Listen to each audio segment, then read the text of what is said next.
Egli mi salvò. Io mi arrendo io mi arrendo tutto Dio salvatore, io mi arrendo. Inchiniamo i nostri capi. Padre Celeste, ti ringraziamo per questa mattina che noi possiamo radunarsi qui nella tua presenza per ascoltare la tua parola, Padre. L'atmosfera è nelle tue mani, Padre, e sappiamo che tu sei qui, come tu l'hai promesso nella tua parola, che là dove 2 o 3 sono radunati, tu sei lì, Padre. E sappiamo che, come l'ha detto il tuo profeta, tu non vieni mai spettatore, Padre, ma tu vieni per impartire vita, per predicare, per guarire, per salvare. Padre, accorda che tutte queste cose qua possono avvenire in questo culto, mentre siamo radunati nella tua presenza, nel nome di Gesù Cristo. Amen. Amen. Così quali sono?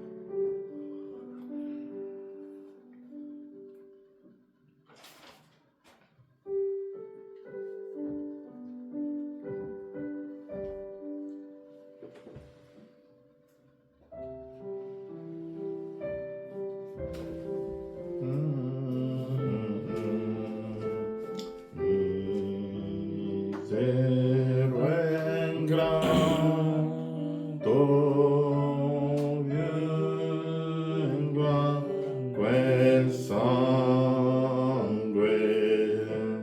da te versato sotto di esso. Oh mio Signore, lava il mio cuore, pietà di me, così qual sono, indifferente,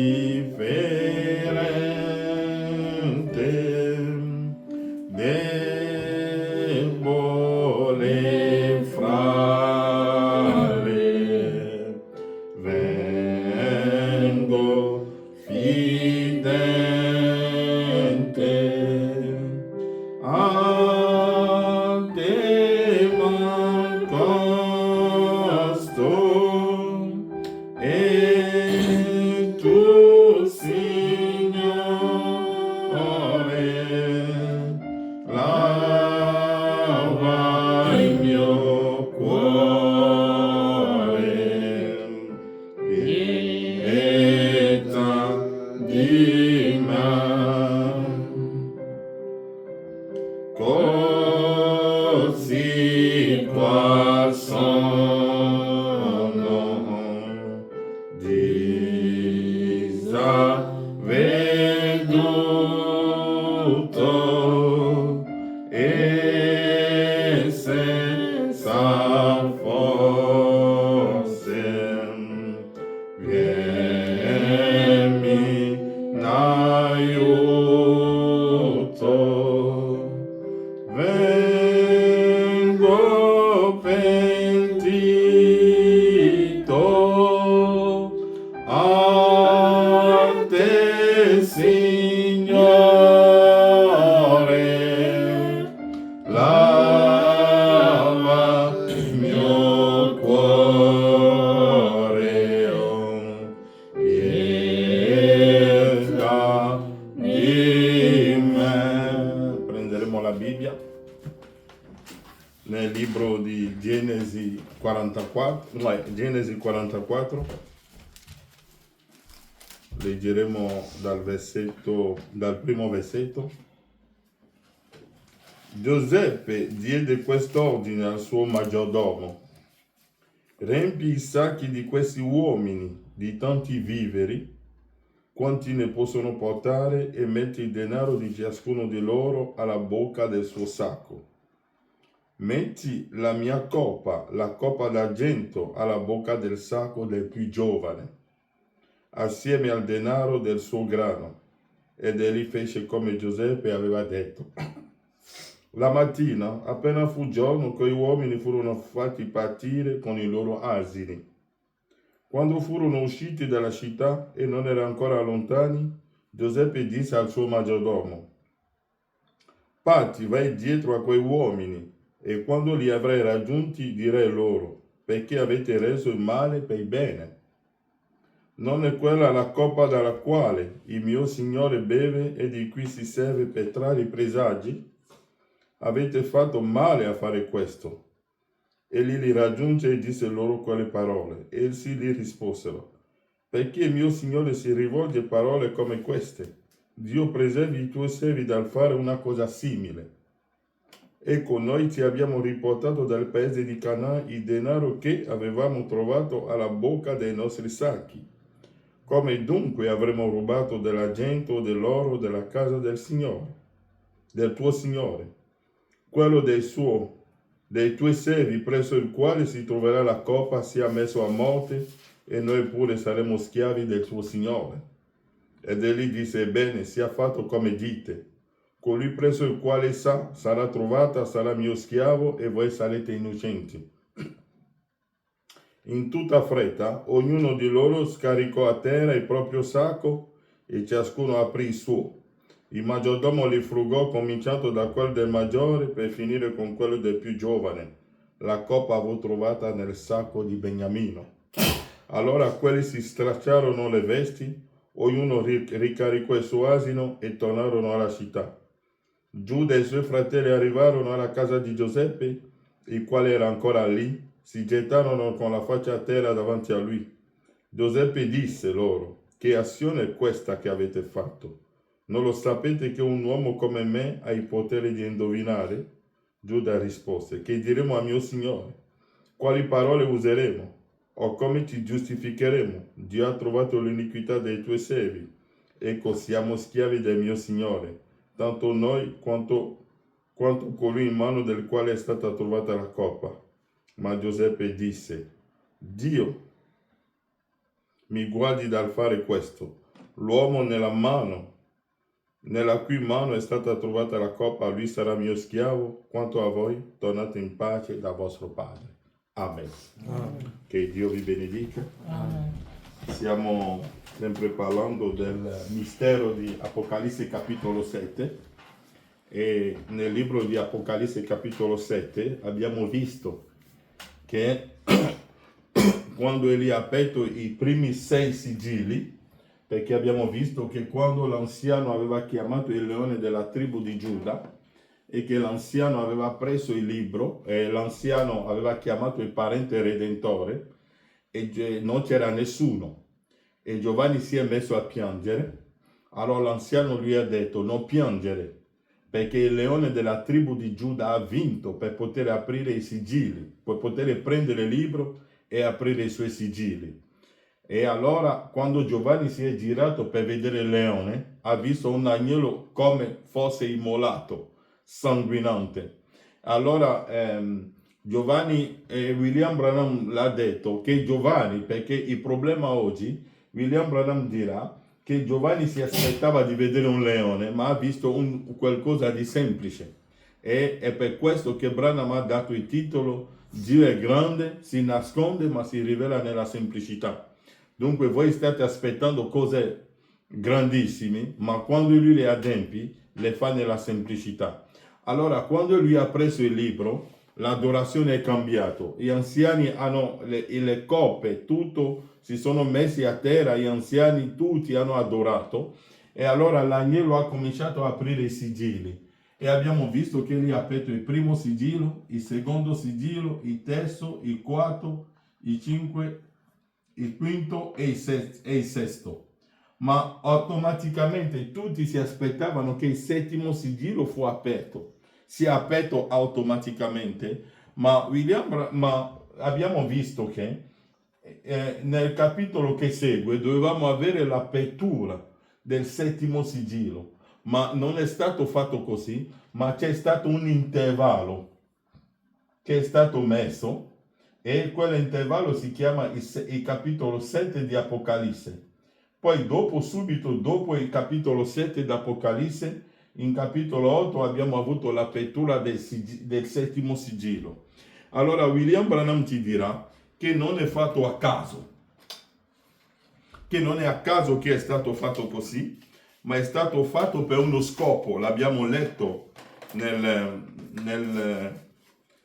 settimo sigillo. William Branham ci dirà che non è stato fatto a caso, non è stato fatto a caso perché tutto quello che è scritto nel libro è scritto per uno scopo.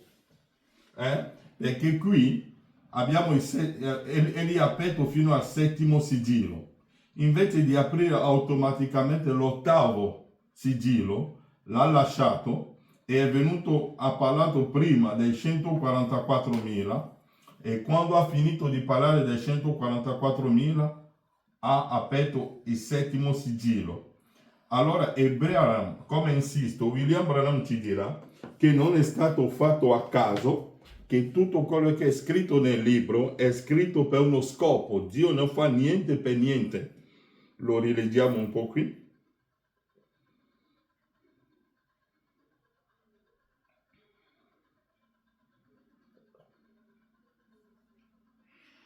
Lo rileggiamo un po' qui per vedere un po'. Abbiamo letto l'altra volta, lo voglio rileggere ancora un po', così noi capiremo un po' che tutto quello che è scritto nel libro è scritto affinché i figli di Dio lo possono vedere. Nel settimo sigillo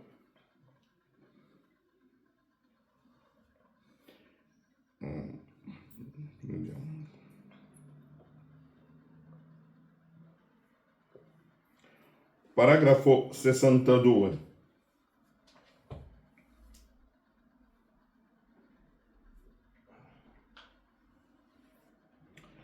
Ora, settimo sigillo, paragrafo 62. Ora notiamo che, visto che questo è solo un versetto, ci piacerebbe fare prima qui una piccola cosa.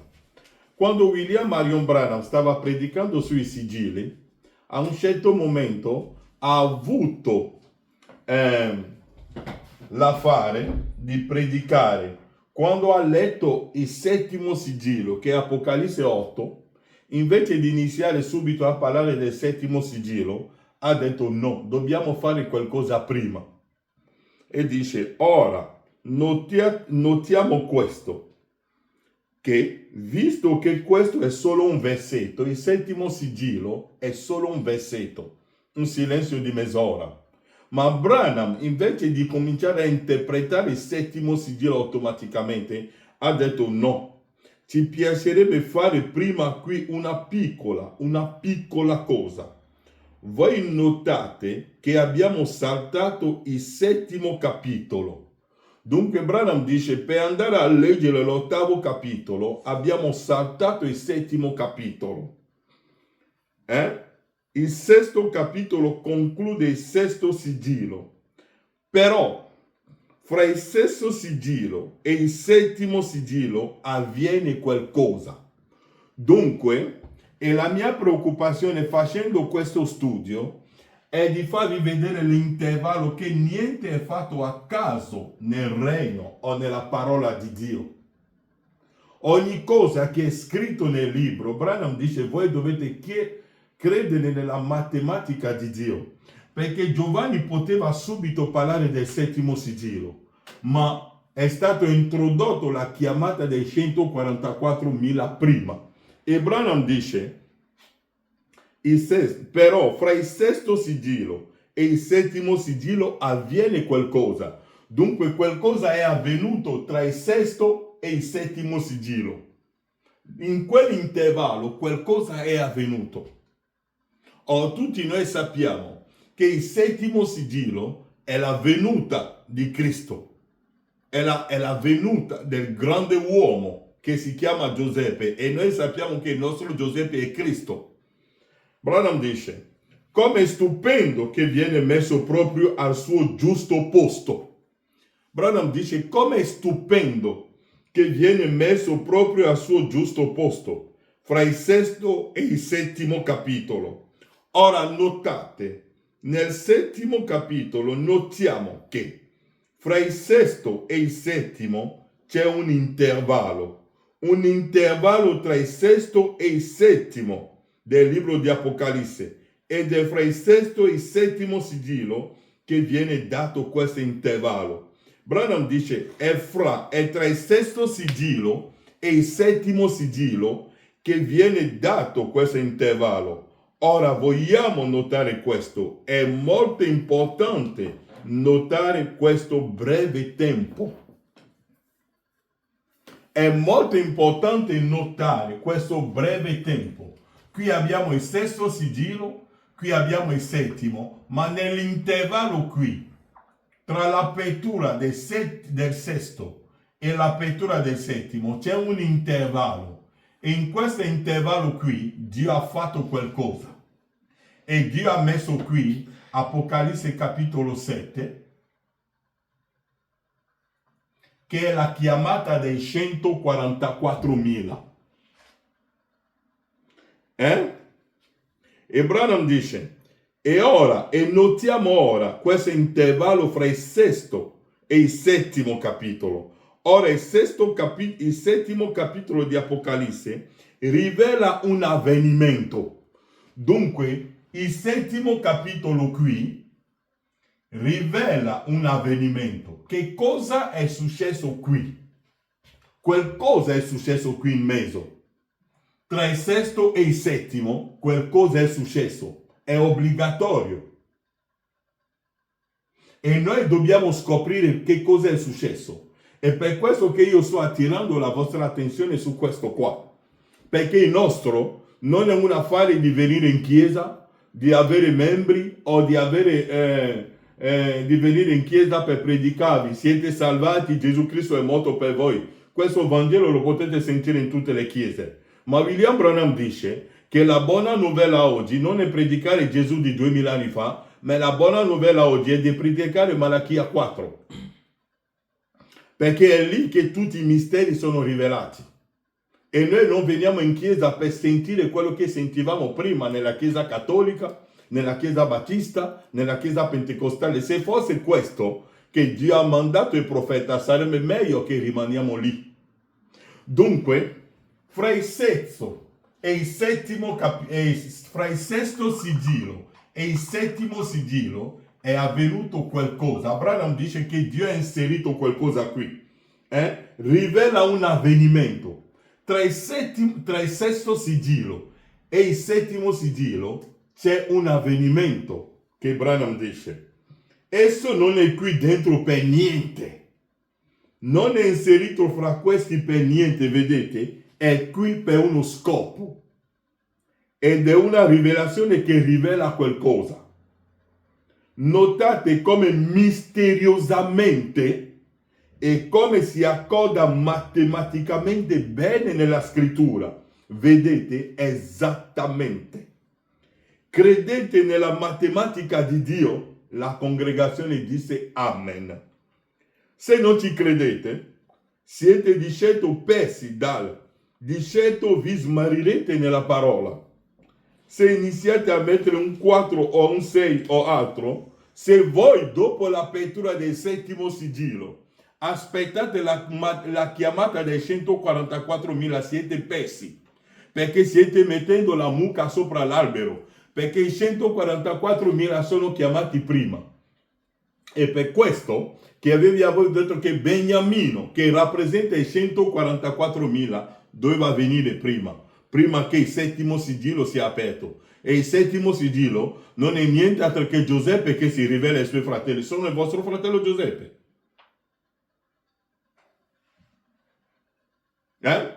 Branham dice, credete nella matematica di Dio? La congregazione dice Amen. Se non ci credete, siete di certo persi. Di certo vi smarirete nella parola. Se iniziate a mettere un 4 o un 6 o altro oltre la matematica delle parole che scorrono in ordine, di certo da qualche parte nella vostra scena avrete una mucca che bruca l'erba in cima a un albero. Se voi aspettate, insisto, se voi aspettate dopo l'apertura del settimo sigillo la chiamata dei 144.000 siete persi. Se dopo la partenza di fratello Branham voi aspettate la generazione che verrà il fico germogliare, siete persi. Perché la matematica di Dio non scorre così. Come l'ho detto, se voi volete sentire qualcuno che vi dice che Gesù Cristo vi ha salvato, ci sono tante chiese nel paese, ma quando veniamo qui, veniamo per rivelare i misteri che sono nascosti nella parola. E sono i misteri che danno la gioia alla sposa. Ok? Dunque se voi, dopo l'apertura del settimo sigillo, perché non è dopo l'apertura del settimo sigillo che Giuseppe si è rivelato ai suoi fratelli, ma quando Giuseppe ha visto Beniamino si è rivelato. Perché la venuta dei 144.000, quando Giuseppe ha visto Beniamino, ha detto: ora non posso più nascondere la mia natura, devo rivelare tutti i misteri ora, devo dire come le cose sono andate, come siamo stati salvati, tutto il mistero dal giardino dell'Eden fino tutto è stato rivelato. Quando egli ha visto i 144.000 ha detto: ok, la missione è finita, ora devo rivelare la mia vera natura. Credete nella matematica di Dio? La congregazione disse amen. Se non ci credete siete di certi persi. Di certo vi smarirete nella parola. Se iniziate a mettere un 4 o un 6 o altro oltre la matematica delle parole che scorrono in ordine, di certo da qualche parte nella vostra scena avrete una mucca che bruca l'erba in cima a un albero.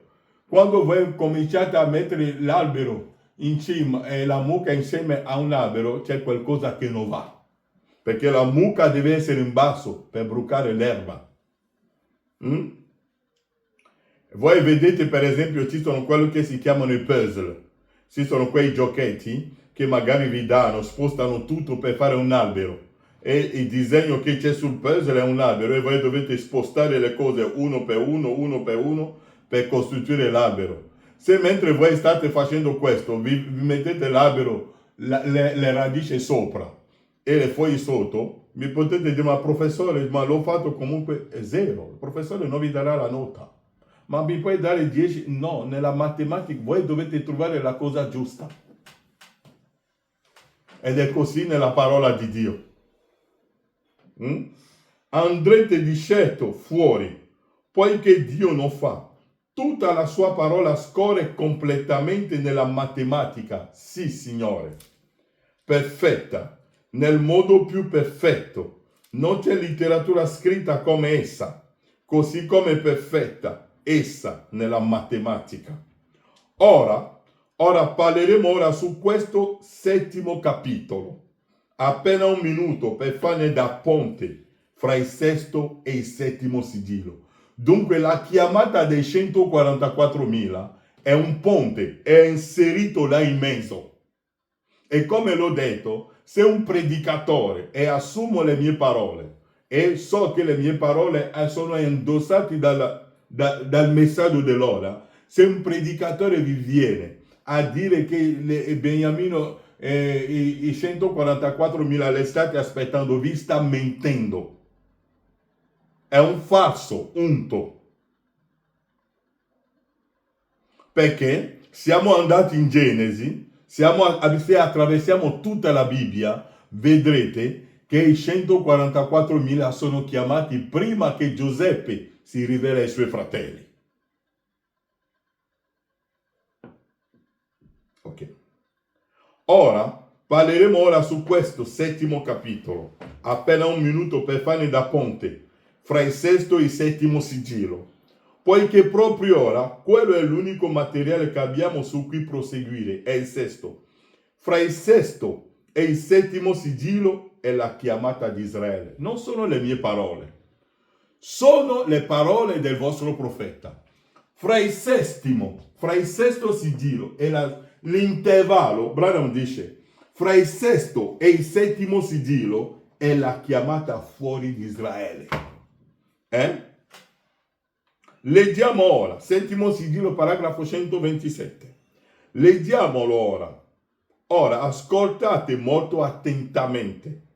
Ora voglio che leggiate insieme a me, se potete, poiché mi riferirò di nuovo a questo fra un momento. Il settimo capitolo.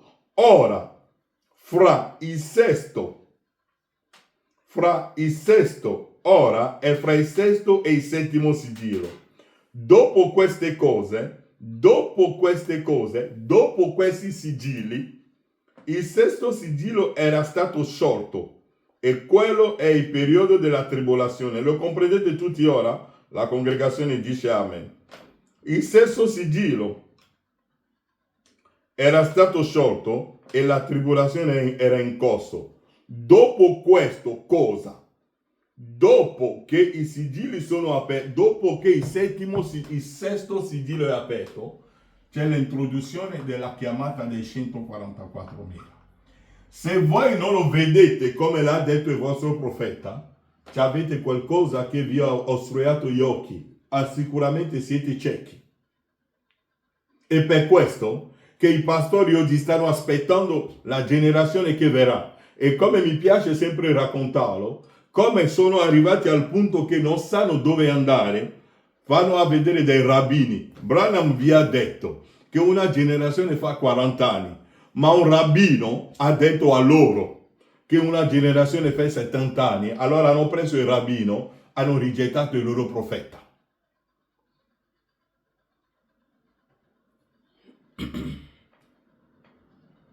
Dunque, se voi state aspettando i 144.000, mentre il settimo sigillo, a meno che voi credete che il settimo sigillo non è aperto.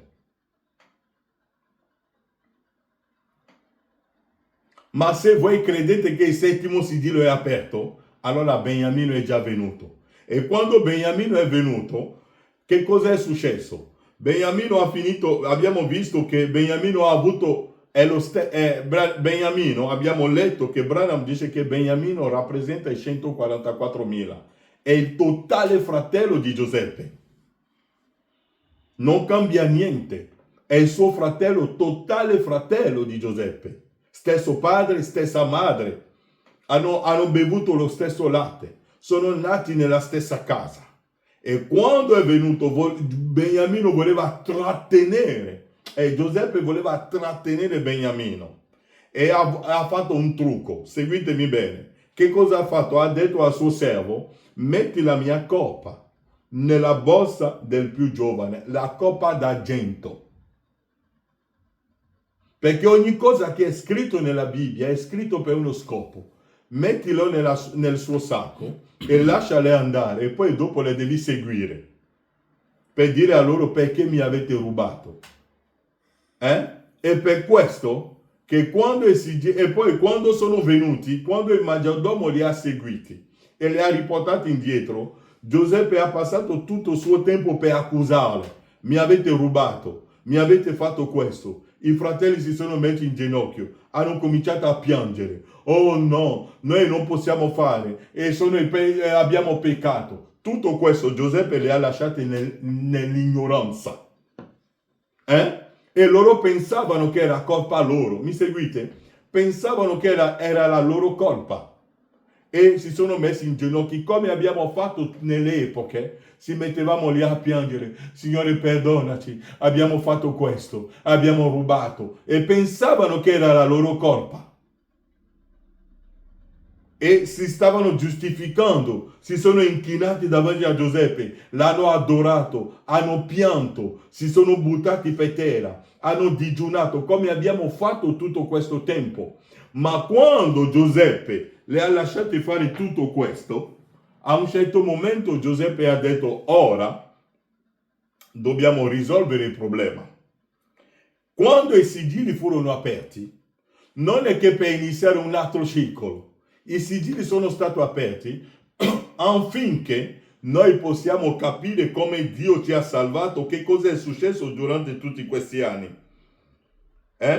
Dunque, quando Giuseppe ha messo la cosa nella loro borsa, si sono messi a piangere. Oh Giuseppe, tu lo sai, se tu fai questo, se non me facciamo. Hanno pianto tutto il tempo, come l'abbiamo fatto nelle epoche.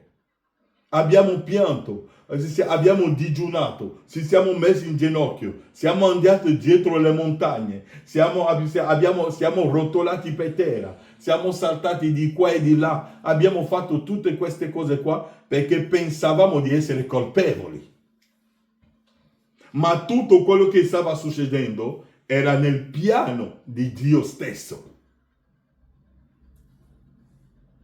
L'apertura dei sigilli non può fare che voi sarete sempre colpevoli, sarete sempre lì a piangere. Ho fatto questo, ho rubato. No, quando i sigilli furono aperti, è lì che abbiamo capito che tutto quello che è successo dal giardino dell'Eden fino all'apertura dei sigilli è stato tutto Giuseppe che ha fatto tutto. Sappiamo che Giuseppe è Cristo. Faceva parte del piano della redenzione. Perché William Branham dirà che Dio, per poter venire a salvare, qualcosa deve far cadere l'uomo. Affinché lui possa manifestare il suo attributo di Salvatore. Allora, come mi sto riferendo a Giuseppe, voi vedete che quando il maggiordomo le ha riportati indietro, ma il maggiordomo sapeva chi l'ha messo, l'unica persona che sapeva che era Giuseppe, che ha messo la cosa nella borsa era il maggiordomo, ma gli altri, e per questo, nei servizi segreti, non è che tutti sono a corrente di tutto. Potete vedere qualcuno che dice sono nel servizio segreto, ma non conoscerà il piano vero. Perché alcune cose succedono e la gente dice ma com'è successo questo? Ma quelli là che erano nel segreto sanno quello che sta succedendo veramente. Il maggiordomo sapeva che non era colpa di Beniamino. Il maggiordomo sapeva che non era colpa dei fratelli, che non hanno rubato niente. Solo il maggiordomo lo sapeva, lui e Giuseppe. Ma tutti gli altri, magari tutti gli altri servi che sono nel palazzo, non lo sanno. Magari sono gli altri servi che hanno messo il grano nel loro sacco. Ma il maggiordomo che ha chiuso, magari ha messo la borsa, solo il maggiordomo lo sapeva. Ma tutti gli altri non lo sapevano. Non ne avevano manco notizie di questo. E allora quando i suoi fratelli sono tornati, si sono messi a piangere. Si sono inchinati davanti a Giuseppe, si sono messi in ginocchio. Oh Giuseppe, quando i sigilli furono aperti, quando poi dopo Giuseppe si è rivelato ai suoi fratelli, egli dirà a loro, non è colpa vostra. Egli rivelerà a loro dopo che la colpa l'ho messo io stesso. L'unica persona che sapeva che la colpa è stata messa è il maggiordomo. Tutti gli altri non lo sapevano. È chiaro? Tutti gli altri non lo sapevano. Come voi vedete per esempio nel governo, ci sono i servizi segreti. Non sono tutti che sono nei servizi segreti che sanno, per esempio, vedete per esempio, dicono, il governo vuole arrestare un politico. Che cosa fa? Dice, questo uomo lo facciamo fuori. Che cosa fanno? Di notte i servizi segreti possono venire nella tua casa, mettono alcune cose là dentro. E poi l'indomani vedete che viene una squadra, i militari entrano a casa tua con un'ordinanza del giudice. Andate a casa di tale e di tale. C'ha degli armi nascosti, vuole fare un colpo al governo. Quello è a casa, con la moglie e i figli entrano tutti. Cosa succede? Abbiamo il mandato del giudice che dobbiamo guardare nella tua casa che c'hai delle cose nascosti qua.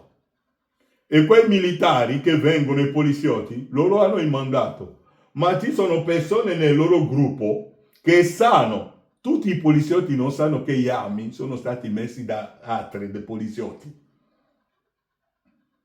Non so se mi seguite. Tutti i poliziotti vengono,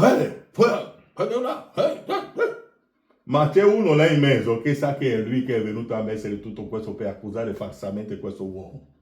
ma i poliziotti altri non lo sanno, anche se sono tutti membri dello stesso governo. Le informazioni si danno solo nella persona che è nel cerchio stretto. Tutti non sanno tutti.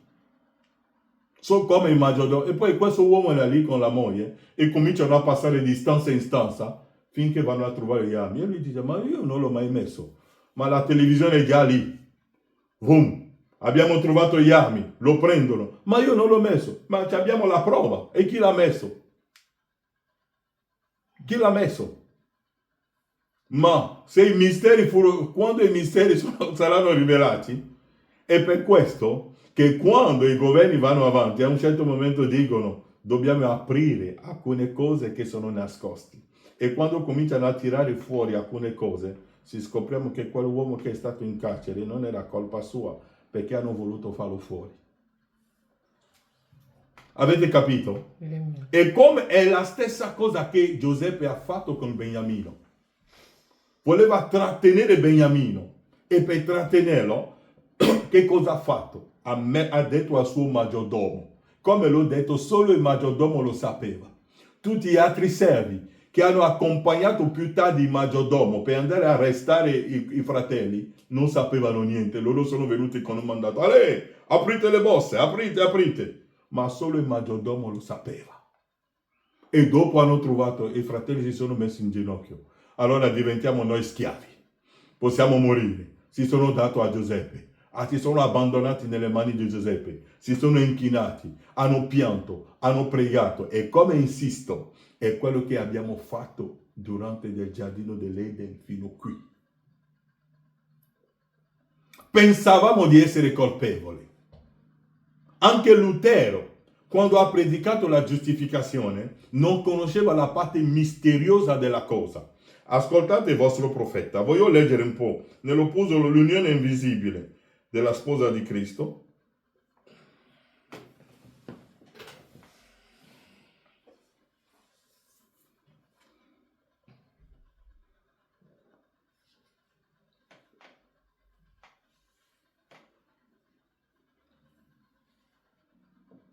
Voglio leggere dal paragrafo 225. Leggiamo dal 224. L'unione invisibile non è l'unione visibile, l'unione è invisibile, perché non c'è unione visibile, come i fratelli vi dicono che stanno aspettando un Gesù che verrà e cammineranno con lui sulle strade. Non esiste un affare così. Ok. Paragrafo 224, unione invisibile. Ora, il vostro nome è adesso nel nuovo libro. Non nel libro della vita, ma nel libro della vita dell'agnello. Quel che l'agnello ha redento. Non il vecchio libro della vostra unione naturale, bensì quel nuovo, la sposa. Quando voi diventate la sposa, quando entrate nella casa del marito, ora capirete come è fatto il vostro marito. Se è un uomo pulito, se è un disordinato, tutto quello che fa, ora lo scoprirete. Magari nel tempo del fidanzamento non vedete tutte queste cose qua. Ma quando il matrimonio è fatto, è lì che tutti i misteri sono rivelati. L'unione è invisibile. Come Cristo ora vi ha sposati, allora tutti i misteri sono rivelati. Dice, noi vecchio libro, è per questo che vi ho detto che ci sono due libri. Il primo libro è il libro della vostra nascita. Il secondo libro è il libro di vita dell'agnello. Non è un libro fisico. Alleluia. La vostra nuova vita è nel libro della vita dell'agnello. Il vostro certificato di matrimonio. Alleluia. Dove dall'inizio il vostro vero germe eterno si impadronisce. Ora non siete solo perdonati, ma giustificati. Gloria, giustificati. Il nostro certificato di matrimonio è il libro di vita dell'agnello. Quando tu sei nato di nuovo, allora quello è il tuo certificato. E il libro di vita dell'agnello non è nient'altro che la vostra teofania. Perché quando voi la vostra teofania entra, non è che viene da qualche parte, è già dentro di voi. Ma quando ricevete la vostra teofania, tutto diventa chiaro. William Branham ha detto: Gesù è venuto con la sua teofania e per questo che sapeva tutto. Ma noi siamo passati oltre la nostra teofania e siamo venuti. E per questo che siamo stati nel buio per tutto questo tempo. Ma quando riceviamo la nostra teofania qui, allora capiamo tutto il mistero. Non c'è più niente di nascosto. Se qualcuno vi dice che sta aspettando la chiamata dei 144.000 dopo l'apertura dei sigilli, non è nato di nuovo. Non è certificato di matrimonio. Gloria, giustificati. Romani 5.1 ha detto, sì, Romani 5.1 ha detto, giustificati per fede. Cercate la parola. Cercate la parola. Branham vuole parlare della parola giustificazione. Cercate la parola. La parola non significa perdonato. La giustificazione non significa essere perdonato. La parola vuole dire giustificato. Non intende che siete perdonati. Dunque essere giustificato e essere perdonato sono due cose diverse. Perdonato perché l'avete fatto. È chiaro? Se io vedo che tu hai rubato qualcosa e io ti dico ti perdono perché l'hai fatto, ma quando si dice giustificato vuole dire che non l'hai fatto. Se io non ho fatto qualcosa e tu mi dici che mi hai perdonato, che cosa mi stai perdonando? Io non ho fatto niente.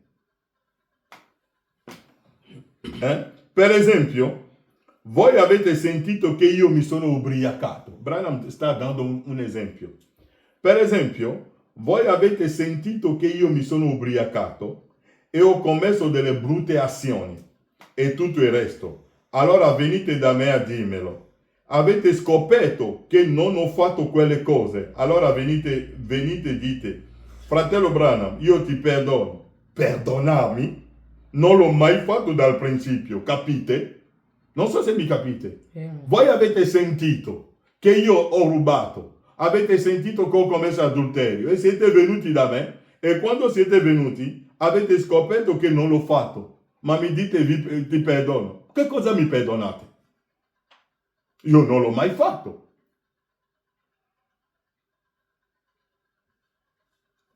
E tutto questo lo sapete dopo, perché Giuseppe, dopo che Giuseppe si è rivelato ai suoi fratelli, ha detto: non è colpa vostra.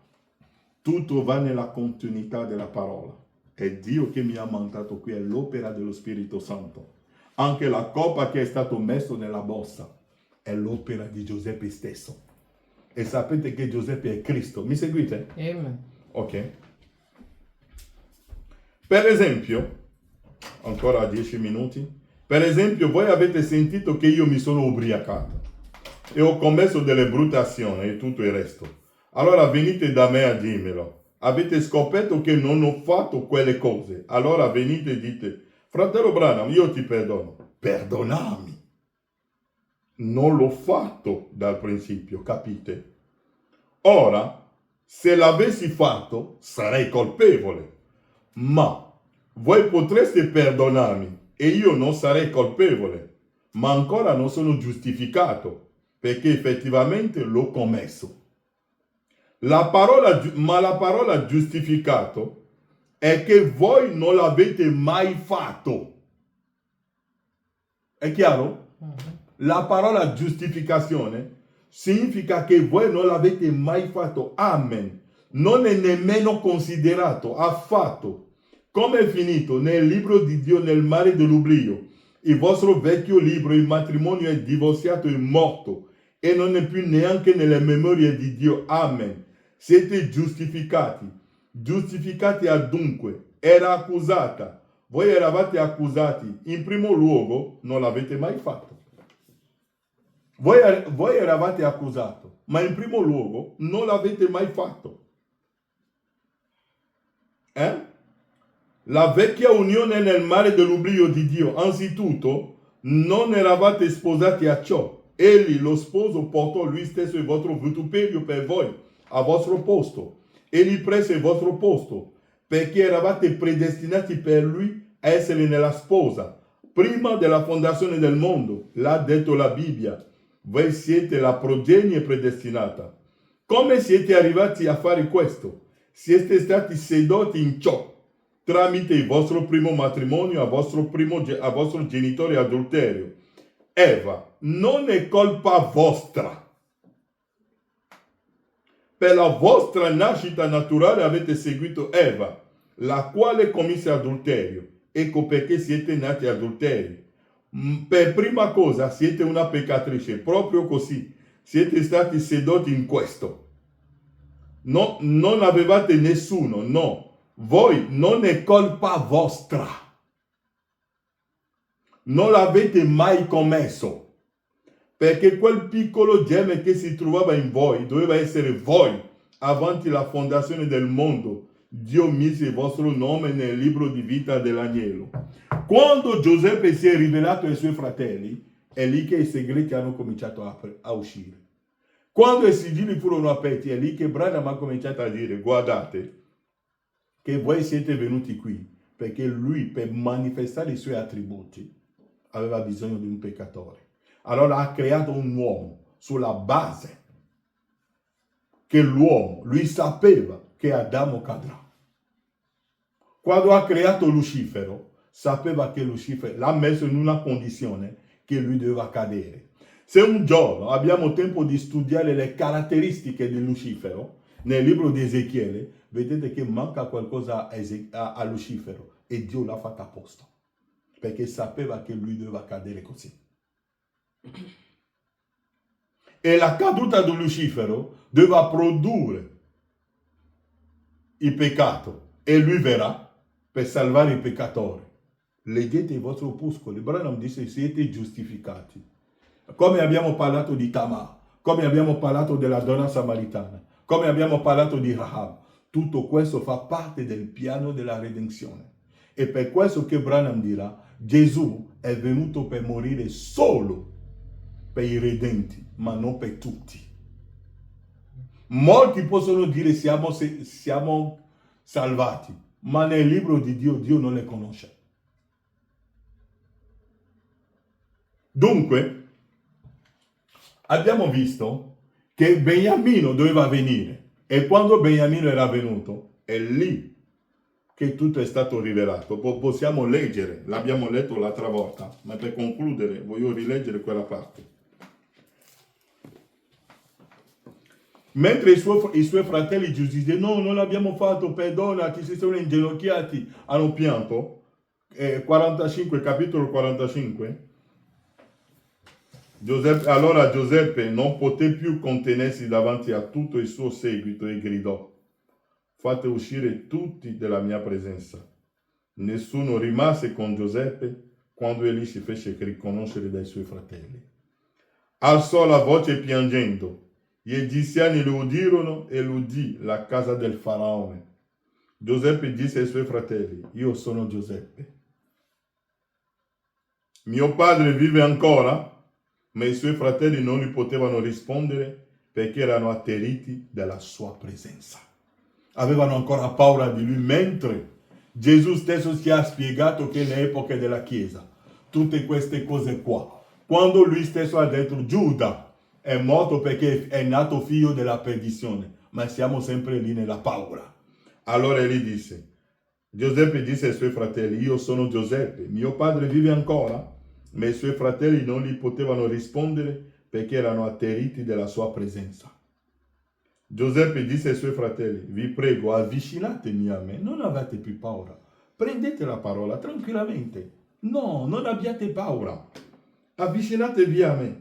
Quelli si avvicinarono e gli disse: io sono Giuseppe, vostro fratello, che voi vendeste perché foste portato in Egitto. Ma ora non vi rattristate, né vi dispiace di avermi venduto perché io fossi portato qui, perché Dio mi ha mandato qui prima di voi per conservarvi in vita. Dunque, tutto questo faceva parte del piano della redenzione. Ora lì, Giuseppe dirà a Beniamino: guarda che la coppa l'ho messo io stesso. E comincia a rivelare le cose. Tutto sulla linea. E questo mistero è iniziato dal giardino dell'Eden. Quando a Adamo gli è stato detto: perché hai fatto questo? Che cosa ha detto Adamo? È la donna che tu Già, è ora lì che dopo l'apertura del settimo sigillo abbiamo riconsiderato la lettura della parola. Non leggiamo più la Bibbia con gli occhi che avevamo prima, vedendo il peccato dappertutto, ma quando leggiamo la Bibbia ora, vediamo il piano della redenzione. E vi dico che prima che il settimo sigillo sia aperto, scusatemi, Beniamino doveva venire. E quando Dio ha visto che Beniamino è stato sigillato, allora ha lasciato che il mondo entra in difficoltà. E ricordatevi che quando Mosè aveva messo il piede in Egitto, l'ho già detto una volta, il regno dell'Egitto è finito. E per questo che abbiamo letto in Apocalisse 11 o 12 l'altra volta, che quando la settima tromba suonò, che cosa hanno detto gli anziani? Il regno del mondo è passato nelle mani del nostro Signore. E per questo che vedete il mondo oggi. Il mondo non funziona più. La scuola non funziona più. L'economia non funziona più. Ditemi quello che funziona sulla terra oggi. Non funziona più niente. E andremo peggio. E ancora peggio. E ancora peggio. Perché Dio ha già finito la sua opera sulla terra. E Sodoma sta bruciando. L'unica cosa che rimane è che Dio deve soffiare sulla polvere, la bomba atomica. E come l'ho sempre detto, il mistero del mare rosso. Tutti andremo al mare rosso. Tutti andremo alla bomba atomica. Tutti. Ma per noi la bomba atomica è una benedizione. Ma per gli egiziani è la morte. Perché il mare rosso per Mosè è stato solo un passaggio per andare sulla terra promessa, ma il faraone è morto là, è sparito. E come l'ho detto, quando voi predicate la parola a qualcuno che lo rigetta, non vi preoccupate, la sua anima è già bruciata. Ma è la povera che cammina. Leggete bene i vostri opuscoli. E per questo che Branham ha predicato le anime che sono in carcere ora. Non saranno, ma ora sono in carcere. Dunque, quando vedete un predicatore che viene e vi dice: oh, aspettiamo 40 anni la generazione, aspettiamo il terzo tempio, aspettiamo la nuova Gerusalemme, tutte queste cose qua sono sciocchezze che stanno raccontando, non è vero, vi stanno mettendo. Perché il mistero del terzo tempio, il mistero della nuova Gerusalemme, tutte queste cose qua, l'avevo già predicato, ma ritorneremo su queste cose qua, perché man mano che andiamo avanti, vediamo che la Bibbia si apre ancora. E per questo che Branham ha detto che questo messaggio è eterno. Perché ogni volta che leggiamo le scritture, leggiamo il messaggio, ne troviamo ancora di più, e di più, e di più. E se dopo di noi ci saranno ancora altri per predicare, ne troveranno tante altre cose negli opuscoli. Che il Signore vi benedica. Amen. Benedetto sia il legame che ci unisce in Cristo Gesù, il santo amore, l'amore divino che versa lo Spirito in noi. Ben presto dobbiamo lasciare i luoghi da pellegrina.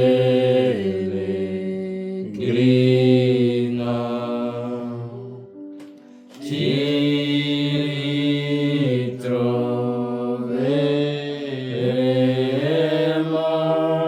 lassù così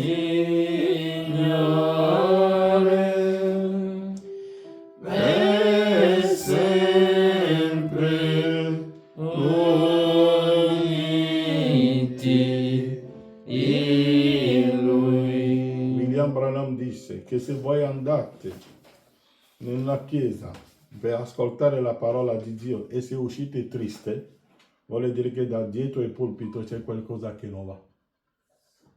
Perché i sigilli sono aperti.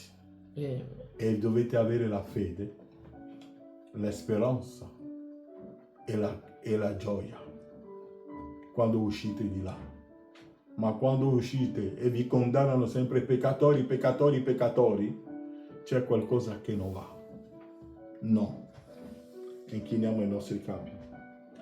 Padre, ti ringraziamo per la gioia che si procura la tua parola. Come l'ho sempre detto dinanzi a te, quando siamo invitati alla festa dei Re Asueros, il Re Asueros ha messo dinanzi a noi i vasi e i bicchieri d'oro e che possiamo bere, Padre. È una festa di gioia, di allegrezza. E noi siamo in questa festa, Padre. Lascia, Padre, che possiamo lasciare da parte le nostre tristezze, le nostre paure e che possiamo gioire nella tua presenza, Padre. I giorni sono dinanzi a te, Padre. Se c'è un domani, ci raduneremo, ascolteremo la tua parola, canteremo e ci alzeremo come Davide per saltare dinanzi a te. Grazie, Padre, per quello che hai fatto per noi. Nel nome di Gesù Cristo. Amen. Amen.